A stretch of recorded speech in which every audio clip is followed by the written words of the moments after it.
Olá, saudações, sejam bem-vindos, sejam bem-vindas. Meu nome é Leonardo Magalhães, escritor, crítico literário, bacharel em letras, servidor público. Sejam bem-vindos ao canal e vamos hoje falar de filosofia, existencialismo cristão. Vamos falar do Søren Kierkegaard. Søren Kierkegaard, que é do século XIX, inspirou muita gente que escreve sobre existencialismo, principalmente ali o Dostoiévski, o Friedrich Nietzsche, e no século XX nós temos o Sartre e o Camus, Simone de Beauvoir.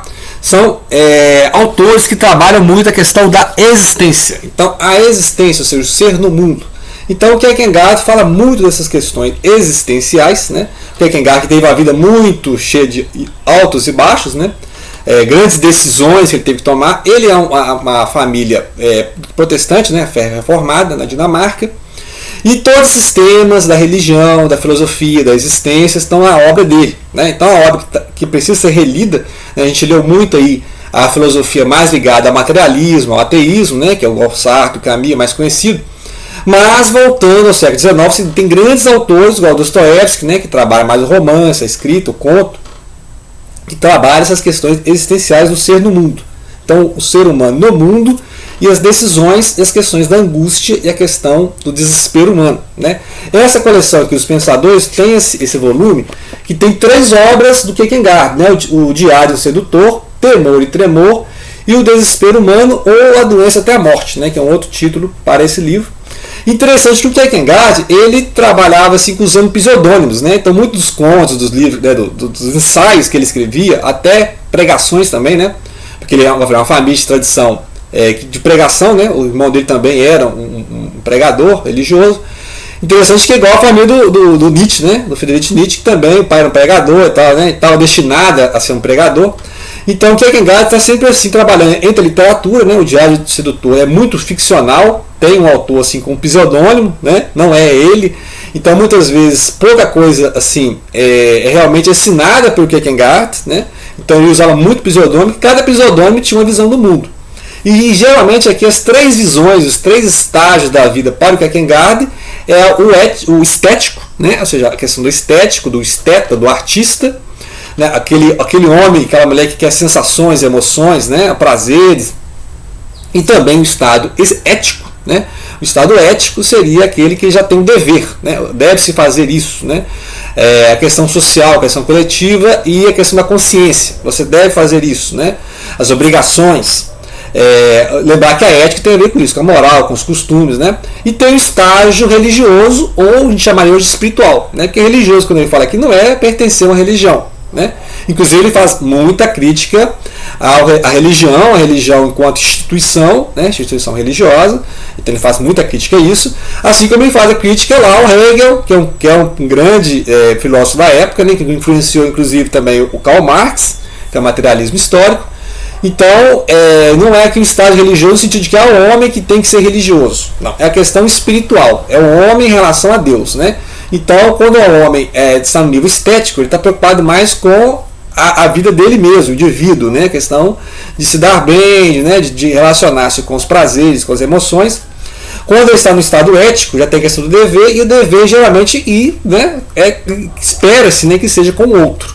É o seu dever com o outro. E na questão do estágio espiritual, do estágio religioso, é a questão do homem com Deus. Então não basta você ser um religioso na igreja, cumprir os seus deveres lá de religioso, se você não tem um salto de fé com relação a Deus. Então, aqui no Temor e Tremor, ele vai colocar, por exemplo, a questão, aquele assina como Johannes de Silentio, é um pseudônimo que ele usa, porque a nossa reação diante de Abraão, seria uma reação de silêncio, porque Abraão deu um salto de fé. Abraão, que ficou esperando um filho, ele teve um filho com a serva egípcia Agar, que é o Ismael, mas aí teve um filho com a esposa Sara, que é o Isaac, que aí vai ser Isaac, Jacó, vai ter o Jacó e as 12 tribos de Israel. Então ele vai contar que o salto de fé de Abraão foi que Deus mandou que fosse sacrificado o filho, e ele não recusou. Então, assim, na hora que ele estava para matar o filho, aí a voz do anjo falou com ele, não faça isso com seu filho. Então ele foi provado até o último momento. Por isso que Abraão é considerado o pai da fé. Então ele vai usar esse exemplo. Ele começa o livro aqui com o Diálogo Sedutor, que é um estado estético, né? Ou seja, um momento de estética. Ele abre o livro com o Diálogo Sedutor, com o Pseudônimo, e aqui é mais ficcional a questão do homem em relação à estética, né? Então, o sedutor é aquela ideia, né, do homem romântico que quer conquistar as mulheres, né? Tipo um Dom Juan, né? Que é um clássico também, o Dom Juan, lembra do Lord Byron, né? Então, o Diálogo Sedutor eu vejo como uma literatura ou um ensaio literário, no sentido de que tem um personagem é o ideal romântico. O Kierkegaard tem muito desse ideal romântico, mas ao mesmo tempo, quando ele vai nos ensaios, Tremor e Temor, né, o desespero humano, ele vai trabalhar com outras questões além do romantismo, né, a questão do sedutor, porque ele vai mudando os estágios. Na própria obra dele, tem exemplo dos 3 estágios. Então, são personagens que são éticos, né, personagens que são mais estéticos, personagens que são mais éticos e personagens que são religiosos, são espirituais, né? Lembrar que o estágio religioso não é estar ligado à religião, mas sim ter um sentimento religioso, devocional, espiritual, né? Então seria melhor chamar hoje de estágio espiritual, né? Que você não precisa necessariamente estar ligado a uma religião, a uma denominação, né? E não adianta você ser um religioso e cumprir os deveres religiosos, mas se você não tem um salto de fé, se você não tem a vivência da fé, né? Então, por isso que o paradigma da fé aqui que ele usa no Temor e Tremor é a figura de Abraão, né? E na questão do desespero até a morte, né, a doença até a morte, o desespero humano, ele vai trabalhar a questão da angústia e do desespero, porque você tem as várias possibilidades da sua vida e você escolhe, né? Você escolhe e você não sabe exatamente o que você será, qual vai ser o resultado da sua escolha. Lembrar que esse é um trabalho, essa questão é muito tematizada no Sartre, no Camus, né? Que eles vão levar até o desespero, até o absurdo, né?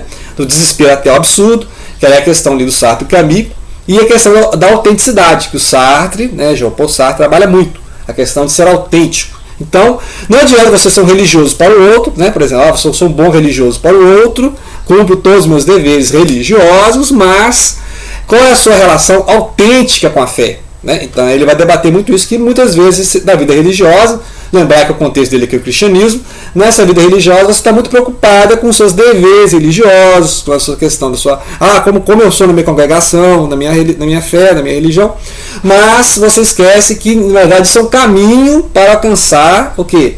A vida eterna, né? Então a questão divina. Então o homem está sempre ali entre o finito e o infinito, né? O homem estando entre o finito e o infinito, o humano é finito e é infinito, né? Porque pela religião, pela ligação espiritual, você alcança a vida eterna, né? Então lembrar que nós estamos falando do pensamento cristão, né? Então é um existencialista cristão. A partir da fé, a partir de aceitar, né, dar o salto de fé, você atinge, então, você sai desse estágio finito e atinge o infinito, né? Porque o homem é essa síntese, né? O homem está ali, né, entre a finitude do seu corpo e a infinitude da sua alma, do seu espírito, né? Como se entende na fé cristã, né? Então é interessantíssimo. É uma introdução ao livro, né? Então aqui são os 3 livros: Diálogo do Sedutor, de 1843, Temor e Temor, de 1843, e Desespero Humano, Doença até a Morte, 1849. Então fica aí a dica de leitura. Vou voltar a falar de Kierkegaard, né? Vou pegar outros livros, mas isso aqui eu acho a introdução muito boa, né?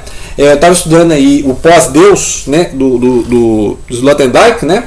E ele faz uma relação muito boa aqui do Kierkegaard com o Martin Buber, né? O Martin Buber, que é um escritor judeu do século XX, e essas relações do eu, tu, né? Que é a questão de a relação do homem com Deus, por exemplo, né? Então ele vai tratar, o Martin Buber, essa questão do homem, essa parte divina do homem, né? Essa parte dada à infinitude em relação a Deus, né? E aí ele vai relacionar com o Kierkegaard, né? Inclusive aqui tem no canal uma leitura, a dica de leitura deste livro Pós-Deus, né, do Sloterdijk, né? Sloterdijk, que é um pensador alemão que trabalha muito a história das religiões, né? Trabalha a sociologia das religiões, a questão religiosa do mundo pós-moderno, a volta das religiões no mundo pós-moderno, né?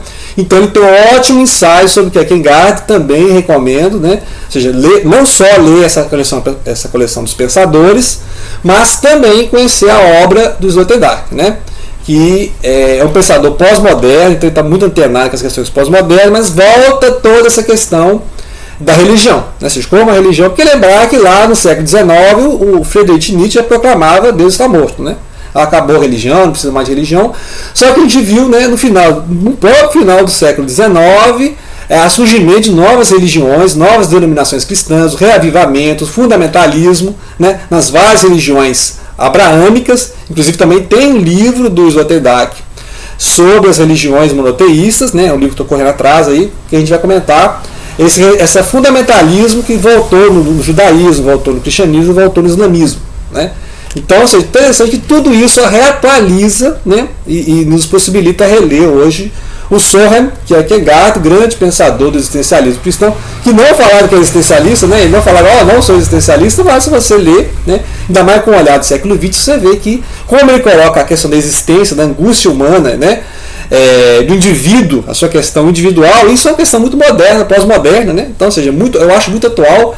Não acho que Kierkegaard esteja superado, né? Pelo contrário, né? É um autor que a gente tem que ser relido e ressituado no século XXI, né? Que é a proposta do Sloterdijk, né? Desse livro Pós-Deus, que vou deixar a dica aqui. E aí né? Assim que eu for conseguir mais material, eu vou comentar aqui sobre o Soren Kierkegaard, ok? Então, grato pela atenção. Não deixem de compartilhar.